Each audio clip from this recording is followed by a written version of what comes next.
Naomba nimalizie maneno yangu kwa kusema kwamba viwanja vya michezo mchanganyiko vya hapa Maisara vitakuwa 10 vya michezo tofauti. Kutakuwa na viwanja viwili vya mchezo wa tennis, viwanja viwili vya mchezo wa paddle, viwanja viwili vya mpira wa miguu na viwanja 4 vya michezo mchanganyiko, yani 4-in-1, ambavyo vinaweza kuchezewa michezo 4 kwa nyakati tofauti. Michezo hiyo ni pamoja na mpira wa kikapu, mpira wa mikono, mpira wa pete na mpira wa wavu. Kwa kweli hapa tulipofika sasa hivi hatuna tena sababu ya kusema hatuna viwanja vya kisasa. Viwanja vyote vipo. Vijana wote, wewe ukiwa mchezo wako wote ule, iwe basketball, iwe volleyball, iwe netball, iwe football, iwe tennis, hapa sasa hivi kuna viwanja vya kisasa kabisa mnaweza kuvitumia. Ombi langu kwenu ni kwamba tuvitunze viwanja hivi. Tuvitunze, vibaki kama leo tunavyoviona. Baada ya miaka 5 tukija hapa tuvikute viko hivi hivi. Naitoa agizo kwa wizara, tafuteni waendeshaji wazuri wa viwanja hivi. Tumewekeza fedha nyingi katika michezo. Hivi ni eneo hili la mjini tu peke yake. Katika wilaya zote, katika mikoa yote kutakuwa kuna viwanja vya kisasa kama hivi. Kwa hivyo, kwa kweli pale tunaposema uongozi unaoacha alama zenyewe ndio hizi. Neno la mwisho ninalotaka kusema ni kwamba tunakwenda kwenye uchaguzi, ndugu zangu. Tufanye uchaguzi wa amani.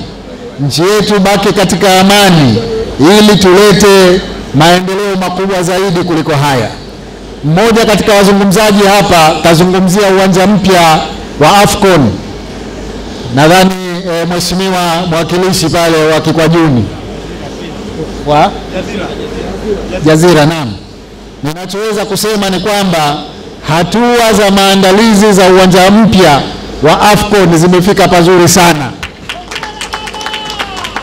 Kitakuja kitu hapa, nyinyi wenyewe mtasema mtakubali. Wale ambao hawajakubali bado watakubali.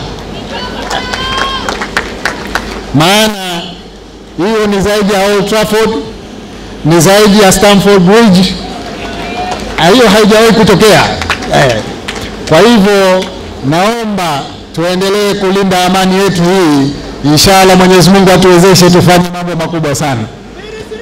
Baada ya kusema hayo, sasa napenda kutamka kwamba viwanja hivi vya New Maisara Complex nimevizindua rasmi. Asanteni sana kwa kunisikia. Kwa kweli kwa mujibu wa mkandarasi na mkataba tuliopanga naye, hii ni dola milioni 56 za Kimarekani, ambayo inakuja kama milioni 300.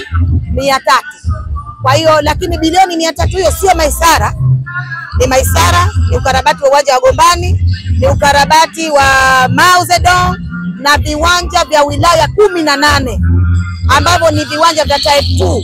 Na type 2 hiyo manake ni uwanja wa mpira miguu pamoja na uwanja wa michezo midogo, vyoo, changing room, lakini pia hapo kuna viwanja vya mkoa ambavyo hivyo vina academy, vina uwanja ambao utakuwa una running track, vina hostels na mambo mengine. Kwa hiyo mimi naiona kama ni hela ndogo sana, kwa sababu mambo tutakayokwenda kuyafanya ni makubwa. Na kwa kweli maeneo mengi mambo yanaendelea vizuri. Kitope karibu inamaliza, iko 90%. Kitogani wameshaanza, iko 30%. Tunataka kwenda kujenga Pangatupu, Kishindeni na Kangani, Pemba pia tumeshaanza. Na tukumbuke kwamba miradi hii viwanja hivyo 20 ni Unguja na Pemba. Maeneo mengi ya wilaya na mikoa yatapata viwanja vya kisasa plus maeneo ya enjoyment kwa ajili ya watoto wetu.